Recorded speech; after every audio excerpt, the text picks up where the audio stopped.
Hello everyone, Zeddy here again today with a brand new video, and we are going to continue our wild crafting guide series that we started over the last 2 days. Yesterday we looked at epics, the day before we looked at legendaries, and today, well, naturally, we're going to look at rares. And we are going to follow the same structure as the prior videos, where we will only look at the cards that you can craft that are excluded from standard currently, so all cards from Naxxramas up to Kobolds and Catacombs. And we will look at both neutral rares and class rares, and then branch them off into categories of must craft, really good crafts, and worth considering. So let's start out again with the most important category, neutral rares, as these cards can be used in any deck for any class. So let's start with the must crafts, and we have absolutely none. There are no must craft rares in my opinion for neutrals. I did not realize when I started this series how bad neutral rares are. So must craft, there really are none. So let's skip ahead and look at the really good crafts, where I only categorize 2 rares in the entirety of wild Hearthstone history to be really good crafts. First being Nerubian Egg. This is a 2-mana 0/2 egg, Death Rattle, summon a 4/4. This card has historically seen play in Zoo decks, and most recently has popped up into Q-Block, where it's just a really good activator with your Lackey generating cards, with your Plague of Flames activation, with just even you can cube it. It's not the worst thing in the world. It's just a very good early game card, gives you board presence, allows you to activate all the things. And and again, in a cube block, or sorry, in Zoo, it also just always seen play as you can power overwhelm it, you can use it with Defender of Argus, Direwolf Alpha, all that stuff. Hasn't seen too much play. Zoo's not great, but the cube block deck is, and has popped up in other decks throughout the history of Hearthstone. So it's definitely worthwhile craft. It's a very good card, but certainly not must craft, but I would definitely recommend it. And the last on the list is Jeeves. This guy is a 4-mana 1/4 mech. At the end of your turn, fill your hand to have 3 cards. So effectively, you dump your hand and you will draw 3 cards at the end of your turn. This also applies to your opponent. So if your opponent has no cards, you'll be drawing them cards, but you effectively will gain the advantage first on it, and a lot of the times your opponent, well, they won't be planning to dumping their hand, and there's no benefit to you. So this card has popped up in Mech Hunter, Mech Paladin, and even recently the Embiggen Druid. That's not the worst deck. It's like Embiggen Token Druid. So this card sees play in quite a few decks. Very good aggro card. Lets you kind of vomit your hand and then reload, and it's got mech synergy. So if you can buff it with your Metal Tooth Leapers or your magnetic cards or whatever you want. So really solid craft if you want to play aggressive token mech-based decks, or even just token decks in a Embiggen Druid. So definitely worth a craft. And then we have 3 rares that are worth considering a craft.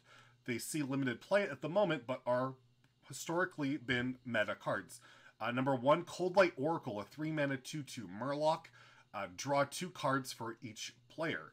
So, this guy used to be a staple in Mill Rogue, which has never been great, but people still always try and play it, where you play your Coldlight Oracle, Shadow Step, Coldlight Oracle, gang them up, and mill all the cards. But in a meta where people go face, and where the combo decks don't really care about milling that much, because they play Arcane Giants and kill you, it's not the most effective archetype, but this card pops up as a great card in Odd Warrior, as you can run it with Bran and Zola and mill your opponent's condition or fatigue them to death.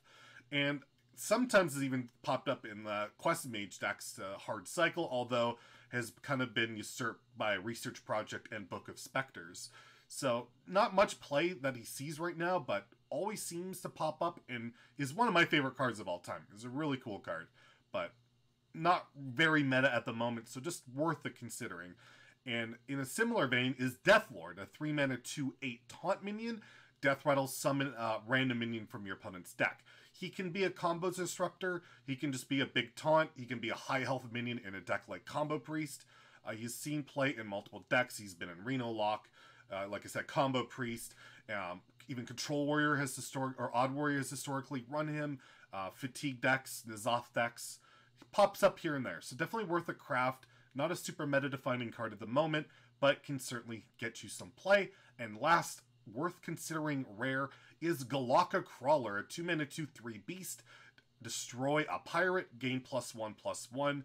When pirates are super heavy in the meta, throw in Galaka, you eat Apaches, you eat a South Sea Captain, you win the game a lot of the time. So this has been a very good tech card when Pirate Warrior and Odd Rogue and those type of decks are extremely meta. They currently aren't right now, so you don't see much Galaka Crawler, but he always seems to pop up here and there, because Patches Wall is one, as I said in my prior video, is a must-craft and always seems to find play. Well, Galaka Crawler usually follows suit, so definitely worth taking a look at and worth considering a craft. And then we also have one of the better tech cards out there. If you really hate secret decks, Eater of Secrets, 4-mana 2/4 minion. It devours your opponent's secrets, it eats them all, and for each one gains +1/+1.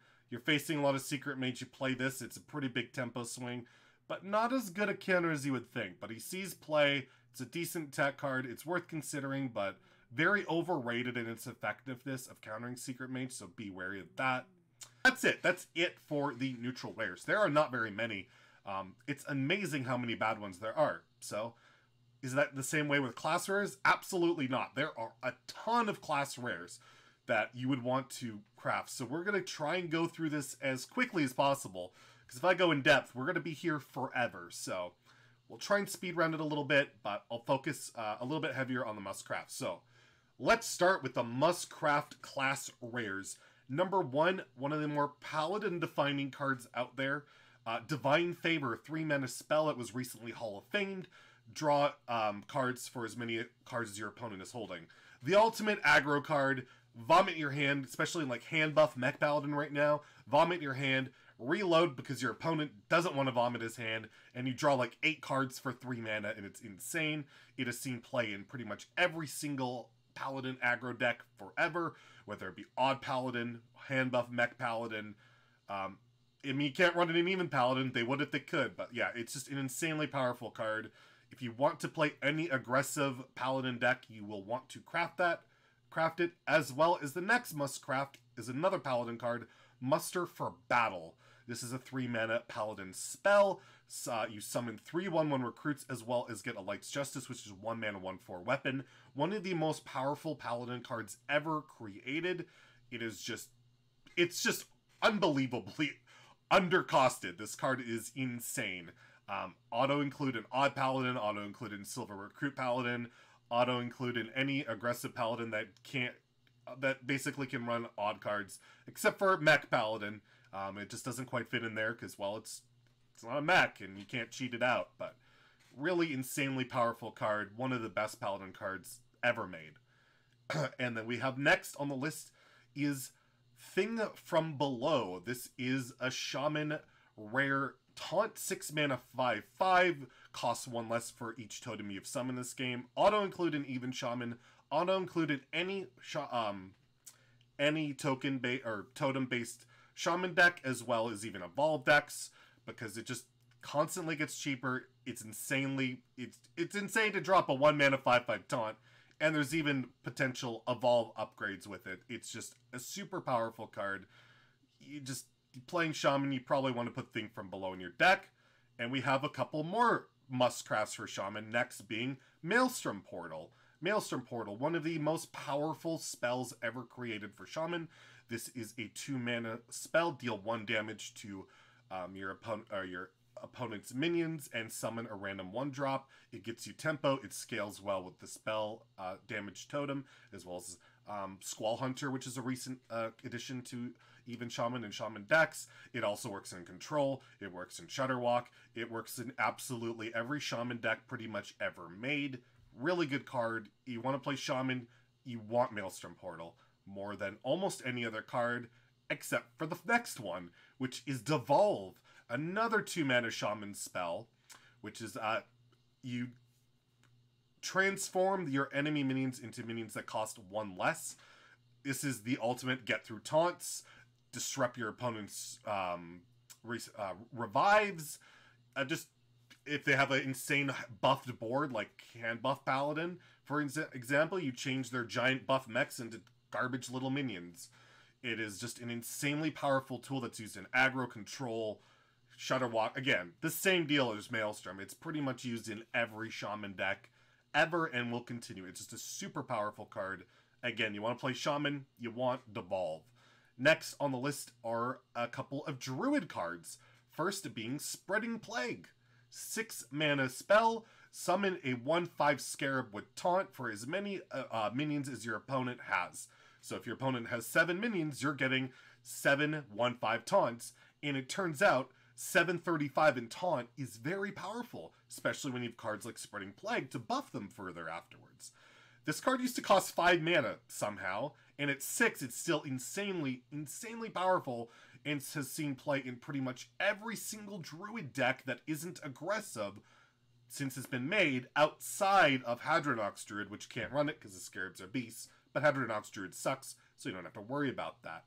Very safe craft, and incredibly powerful card in Druid, as well as this card, Jasper Spellstone. This is a Spellstone that is a 1 mana, deal 2 damage to an enemy minion, and for every time you gain, I believe, 3 armor, it upgrades to 2, 4, and 6 damage. 1 mana, deal 6 damage is insane. 1 mana, deal 2 damage is fine. 1 mana, deal 4 is great. Works great with Ferocious Hell, Oaken Summons. It works with your hero power, works with Malfurion. Super powerful card. It has seen play, again, in pretty much every single Druid deck since its inception, and will continue to. So if you want to play Druid, Spreading Plague and Jasper Spellstone are definite must-crafts. And last on the must-craft list is a Warlock card. The best cheap AoE ever made in the game in Defile. This is a 2 mana spell. Deal 1 damage to all minions. If any minion dies, repeat. So effectively, you can clear the entire board as long as the health aligns in 1 damage increments, or unless you can scale with spell damage, such as one of the more popular ones is a Blood Mage Thalnos. Very powerful card, pretty much in every single Warlock archetype that isn't aggro, and will forever be. It is just such a powerful card that I wish more classes I wish they made cards like this more often. It's nice to see a card that completely dunks on aggro once in a while, and this card does a fantastic job, and it requires a bit of thinking power. You gotta set up those defiles, you gotta really work to it sometimes, so it's a really cool card, and insanely powerful. You want to play Warlock, definitely craft Defile. So that's it for the must crafts. Quite a few, and we're going to go into the really good category where there's even more, a considerable amount. So again, we'll try and speed it up and not talk too much, but I'll give you the general breakdown. So first is a Mage Rare in Flamewaker. 3 mana, 2/4 minion. For every spell you cast, deal 2 damage to random enemy, to enemies randomly.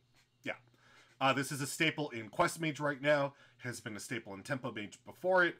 Insanely powerful card, especially when spells cost 0 mana very easily with Sorcerer's Apprentice. You can flat out clear your opponent's board and sometimes kill them in 1 turn. Very powerful card.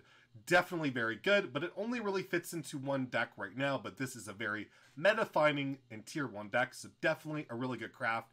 Card will continue to see play for a very good amount of time for a long time. Next is Doomguard, recently Hall of Famed Warlock minion, 5 mana, 5/7 demon with charge. When played, you discard 2 random cards, but hey, you never really play it.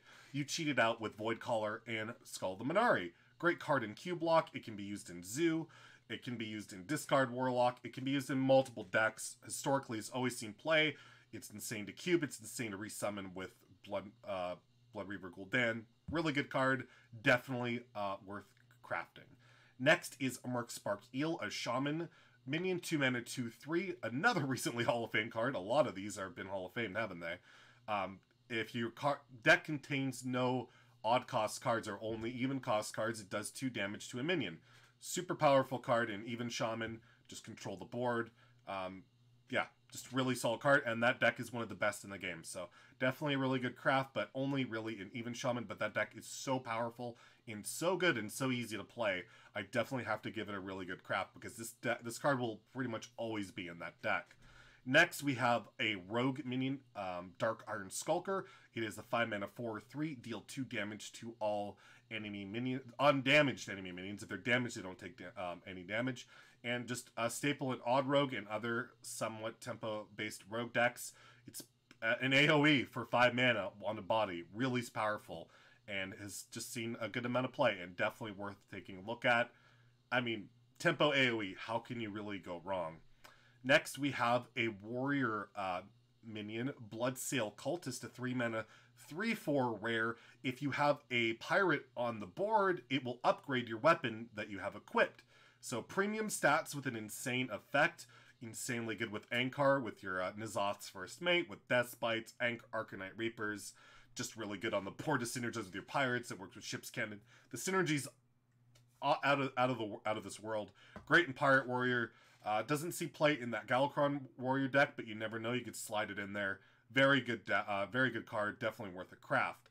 And then we have Steward of Darkshire, a 3 mana Paladin rare minion. He has a 3/3, and it gives any one, I believe it's 1 health cost minion, or any minion with 1 health gains Divine Shield, and that works insanely well in Odd Paladin, in any recruit deck, any deck that loves to run 1 health minions. You get that Divine Shield. Your minions are very hard to kill, and then you can use your sometimes you can use that I can't think, Rallying Blade, the 3 mana weapon, to buff them, or just, I mean, you play Quartermaster and your recruits are buffed with Divine Shield. You pretty much have won the game. Very powerful card, is a staple in Odd Paladin, and definitely worth a look. Then we have the Druid rare spell, the infinite value spell, Jade Idol, a 1 mana. You get to choose one. You either summon a Jade Golem or shuffle 3 Jade Idols into your deck. This card effectively allows Druid to go infinite and get a even larger green man as time goes on.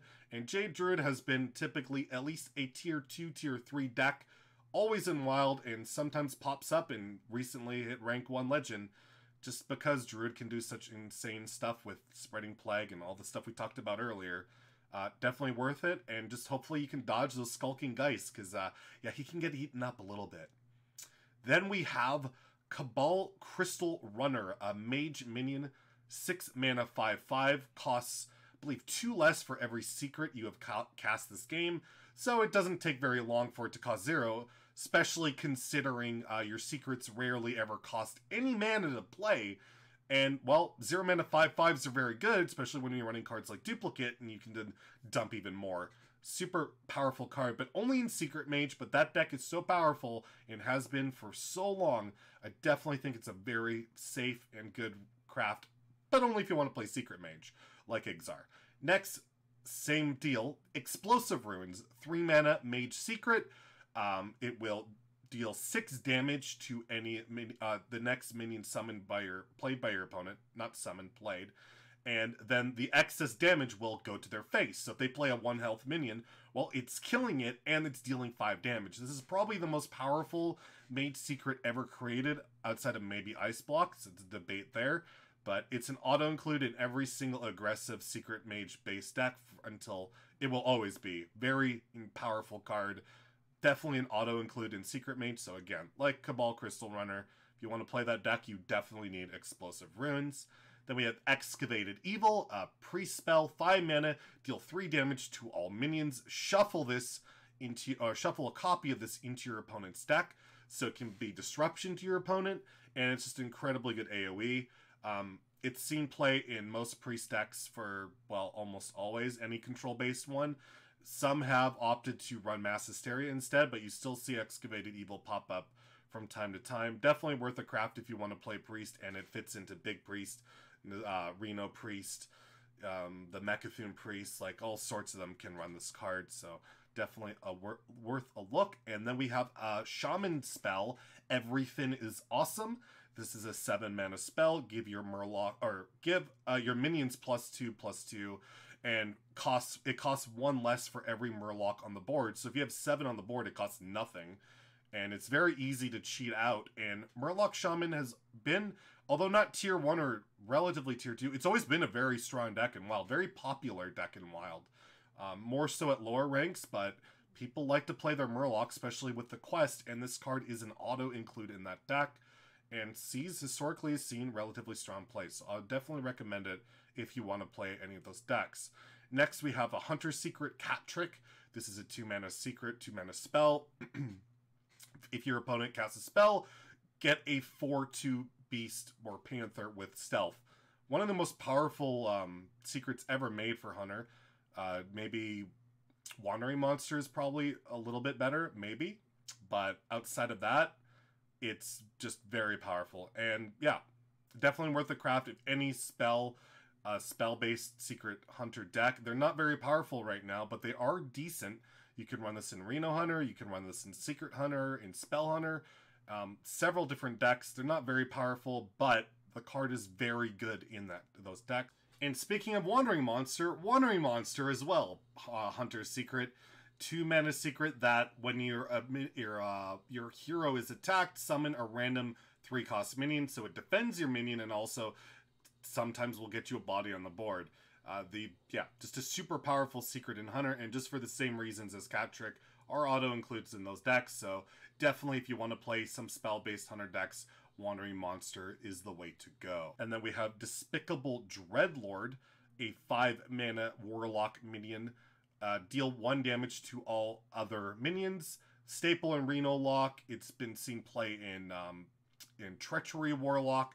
Just a very good demon that lets you clear the board of tokens and give you good board presence. You can get them back with Blood Reaver Gul'dan.